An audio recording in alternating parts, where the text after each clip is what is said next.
Hi guys, বাড়ি থেকে আসার সময় নিয়ে আসছিলাম আলুর পাতা।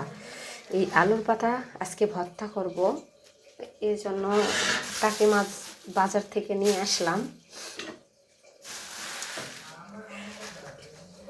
আলুর পাতার সাথে তো আলু দেওয়া যাবে না, নতুন আলু আছে, আলু দিব না, শুধু আলুর পাতা সাথে টাকি মাছ আর পেঁয়াজ রসুন দিয়ে ভর্তা করব।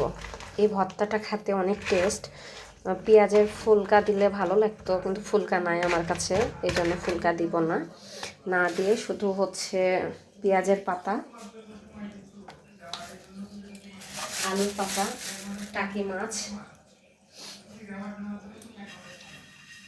দিয়ে ভর্তা করব।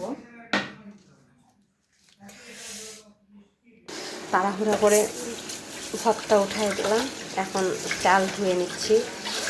চাল ধুয়ে নেওয়ার পরে মাছগুলো পরিষ্কার করে নেব।